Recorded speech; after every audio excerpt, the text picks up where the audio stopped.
can I say, as ever, what a pleasure it is to serve with you as chair of the proceedings.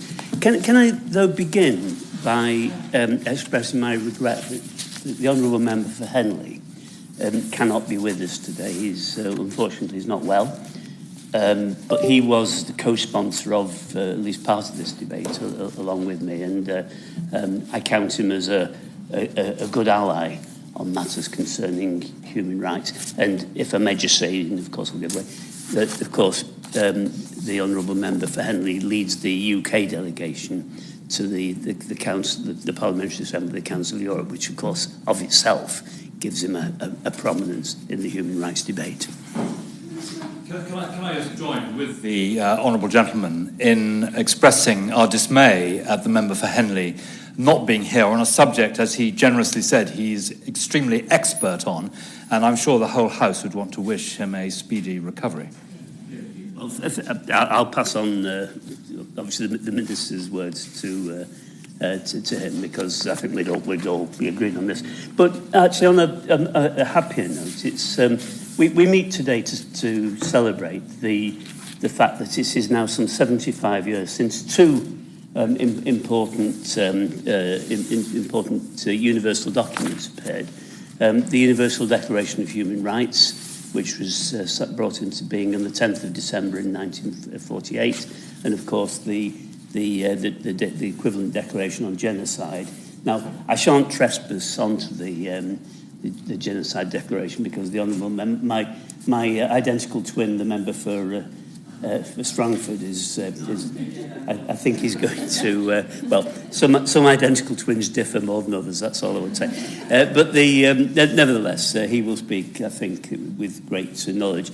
The only thing I would just simply say about the genocide declaration is it's interesting in one way, because sometimes very narrowly interpreted as being concerned solely with the partial extermination, the killing of populations. In fact, it goes much broader than that, and is very important, both in the way the public perceive it, but in actual fact in what it creates as a legal base for many other activities.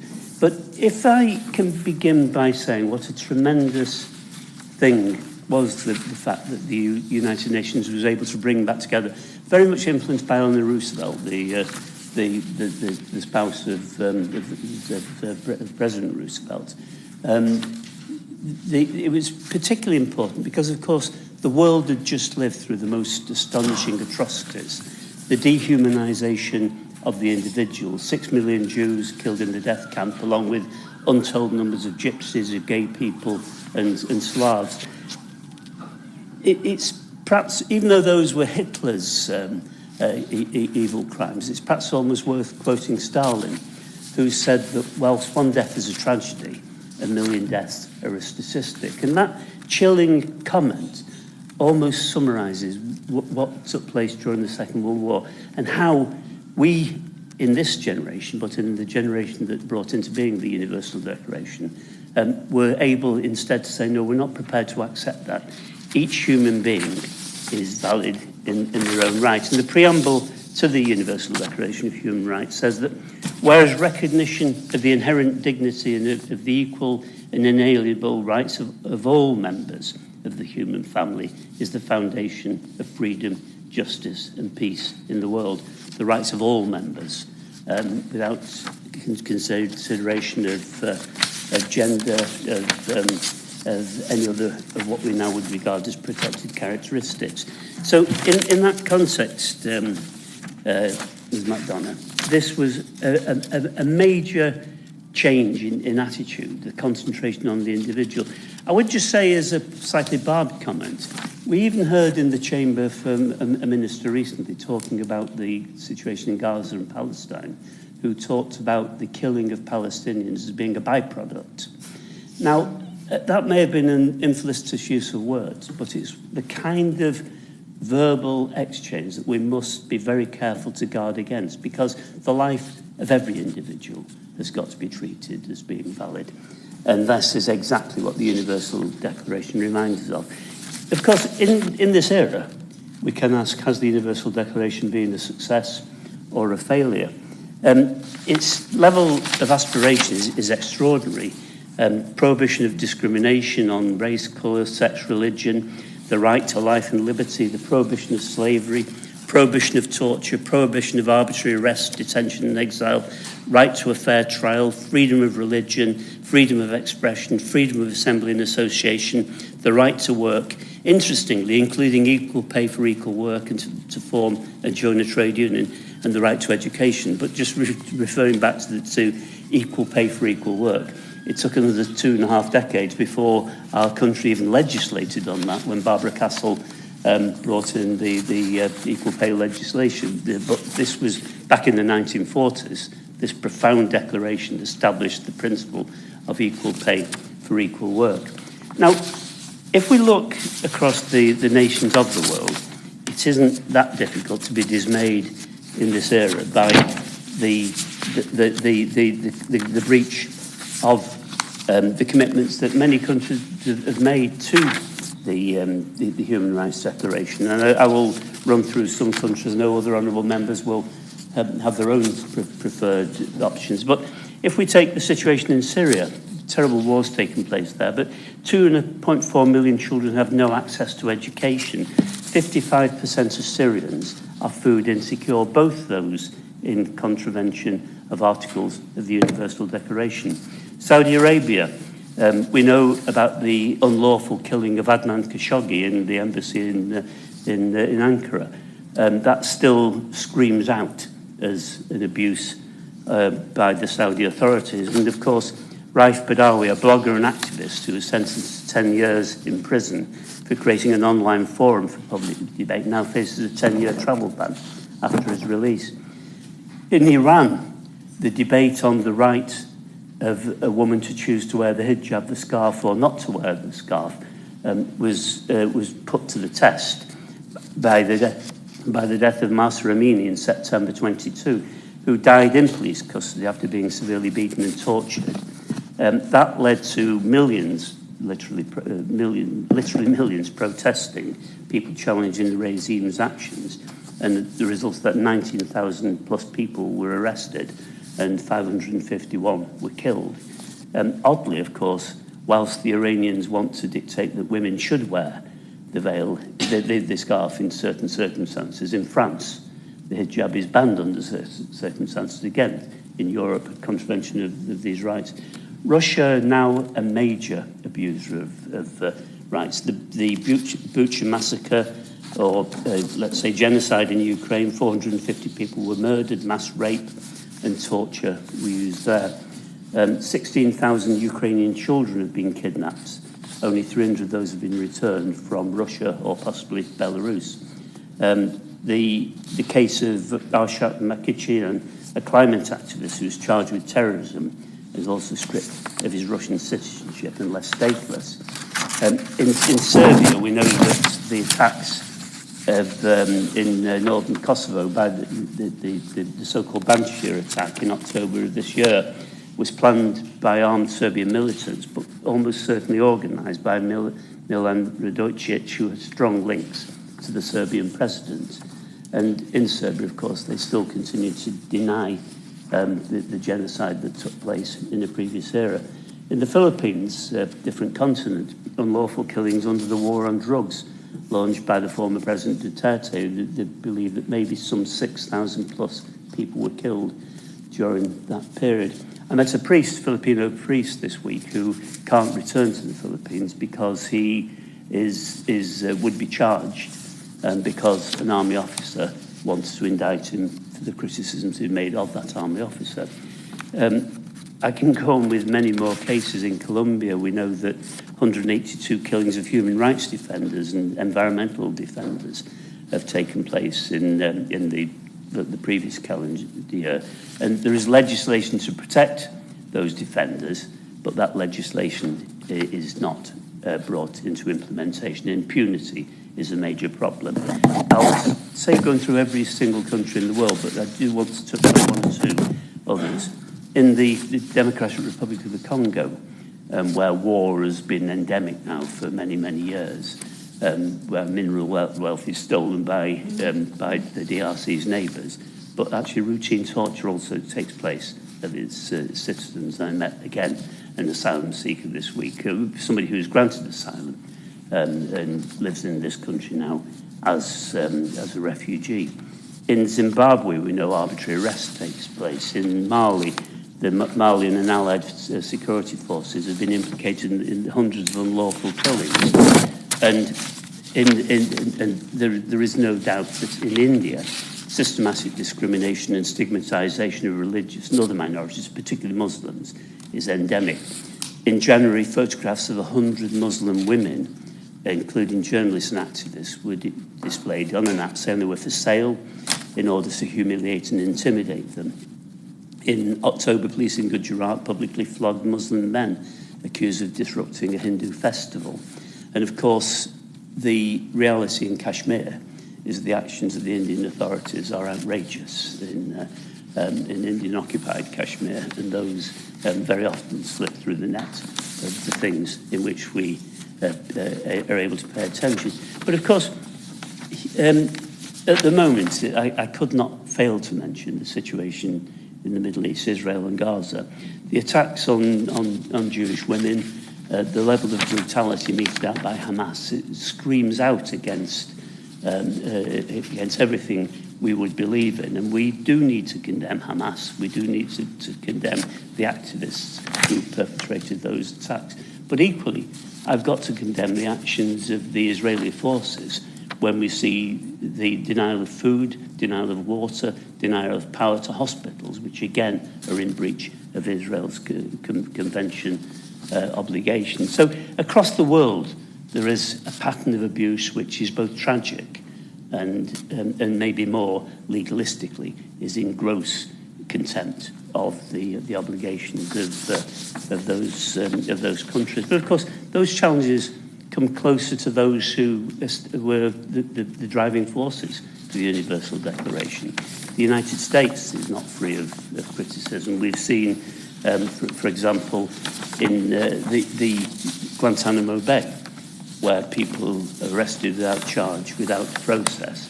And that, of course, is something that ought to, again, be something that the world pays attention to. The right to health in the United States is rationed by the power of the dollar, so the poor don't have access to their declaration rights to health. And of course, the death penalty, both so-called legal death penalty, but also the death penalty sometimes at the hands of the police and other forces, is something that shames America. But in case people think I'm ignoring our own country, then I do have to point out that we, for example, have not ratified the protection for migrant women under the Istanbul Convention. That's something that we really need to begin to move on. We've taken laws that allow us to strip individuals of their citizenship, leaving them stateless. That cannot be right and is contrary to convention rights. The Northern Ireland Troubles and Legacy and Reconciliation Act will almost certainly come before the European Court of Human Rights for consideration, because it needs to. It offers de facto an amnesty for prosecution for the most serious crimes of murder and unlawful killing. And of course, we heard from the Home Secretary last night that his view that he could declare by statute Rwanda to be a safe country. And I would remind us today of the comments of the United States State Department, who described Rwanda as a country whose human rights breaches include unlawful killing, the use of cruel and discriminatory policies, including torture. Now, by any standards, that does not make Rwanda, even by statute, a safe country. And yes, of course, I'll come in. Thank you. I thank you very much indeed for giving way. One must be careful about talking about Rwanda, a country I know extremely well. This is a country which, in less than the last 30 years, suffered a genocide where 1 million people were killed in 90 days. It is an extraordinary success story of a country that has lifted itself up from the very depths to be one of the safest and most stable countries in Africa today. And do not forget either that in Rwanda, dealing with the aftermath of a genocide, the Gacaca court system was incredibly successful at processing people who had committed murder in their hundreds of thousands and reintegrating them back into society. That is an extraordinary and pretty much unprecedented achievement. Well, I also have visited Rwanda and indeed met the same president that the minister will have spoken to. And I recognise where Rwanda came from, but I also recognise that in any journey we expect progress, and the State Department's critique is a real one, and it's a real one that we ought to take consideration, particularly when we seek by statute to declare Rwanda to be, quote, a safe country. We can argue about the history, but we do need to look at the present as well, and there are still some unsavoury things, well, unsavoury is a kind word, that take place in Rwanda, and we should be recognisant of that. The positive... Yes, of course. I don't want to prolong the debate at this point on Rwanda, but can I just say to him that in the opinion of the British government, and more widely than that, it is indeed a safe country, and he will, or he may not know, that if you look at any of the statistics, Kigali is a safer city than London. Well, I'm Mancunian, Ms. Madonna, so we have different views on these things. But I shall be leaving London sometime this evening and not to go to Kigali. What a shame. Oh, London. I was tempted. The good thing in this country, though, and this I must acknowledge, is that there is a debate taking place, actually within the Minister's party, about the relevance of international law. And that, I hope, is one that will conclude that we, as a nation, are better protected when we are part of collective security and collective law. To describe the European Court of Human Rights as a foreign court is probably unhelpful. Yeah. It isn't a foreign court, it's a court that we helped to establish. And so the fact that there is a debate, I hope, will make sure that we recommit to the values of the Universal Declaration of Human Rights. On the positive side, because I've gone through some of the negativities of this process, on the positive side, the Universal Declaration has been the foundation of international human rights law. There are 9 binding treaties that stem from it, and the majority of United Nations members have signed up to 4 or more of those. So international human rights law exists and is now actionable, sometimes actually through national legislation, as we have in our own country, sometimes through other bodies like the European Court of Human Rights. The International Covenant on Civil and Political Rights guarantees the right to life and equality before the law. The International Covenant on Economic and Social and Cultural Rights gives right to freedom of expression, to the right to work, to social security and education, all very important freedoms and rights. And of course, we also have the Office of the High Commissioner for Human Rights, which I think those who have been involved know how important that was. We've also seen the expansion of concern around the world, particularly in this country, but in others as well, it's got to be said, of NGOs. I'm not going to name them all, but we had a number of them in Parliament this week, ranging from groups like Amnesty International, but some of the country-specific NGOs. And of course, we recognise the growth of human rights and environmental defenders around the world. And then I mentioned the Honourable Member for Henley before, the role of the Parliamentary Assembly of the Council of Europe, and of course for the Council of Europe system itself, important underpinnings of human rights in this country. So there's no doubt that the Universal Declaration has been a success. Here in our own Parliament, we've got many structures and bodies which are devoted to those human rights. But of course, some of the challenges that I would put to the Minister, that I hope he will respond to, do include these, that we know that human rights and environmental defenders all around the world are under enormous pressure. They're killed, they're charged with artificial crimes. We know that the pressure's there. We, as a country, should be defending the human rights and environmental defenders. We know that there are challenges that I was a minister in the Foreign Office in my time. I know how difficult it is to engage on human rights conversations. I'm delighted talking to President Milosevic in his day when he was about to murder Kosovans. I don't remember him being very responsive to my entreatments on human rights. So I recognise how difficult that can be, but nevertheless it is a moral obligation and a practical obligation, quite frankly, on our government to make sure that human rights case is embedded in everything that our Foreign Office does. And that includes when we contract trade deals. There's got to be concern about things like environmental protections, about the protections of those who work.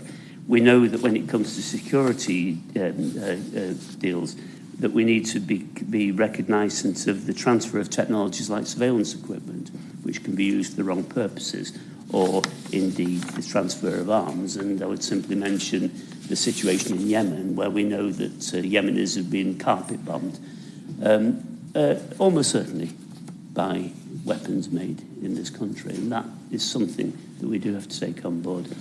I would also ask the Minister to look seriously about the modelling on the Bribery Act, the establishment of a mandatory supply chain due diligence in order to protect the human rights of those working in the supply chain, and of course protect the environment that supply chain sources would put under pressure or can protect. But I suppose the final thing I would want to say, Ms. McDonough, is this, is that, and I think the Minister will definitely be on board with this suggestion because it's implicit on his own white paper produced recently. We need to get upstream on these things. We need to get upstream to make sure that we're building capacity around human rights defenders, environmental defenders, to build capacity on issues like impunity, to build capacity on issues like environmental protection more generally, and of course, in the end, capacity to make sure that crisis doesn't automatically lead to violence, because these would be enormous gains. I've got to pay tribute to the Minister as the more endearing end of the government. I'm sorry about that, Minister. You'll never live it down. But nevertheless, I do look forward to a positive response on what I hope are demands that ought to strike favour in as we celebrate the establishment of the Declaration of Universal Human Rights. The question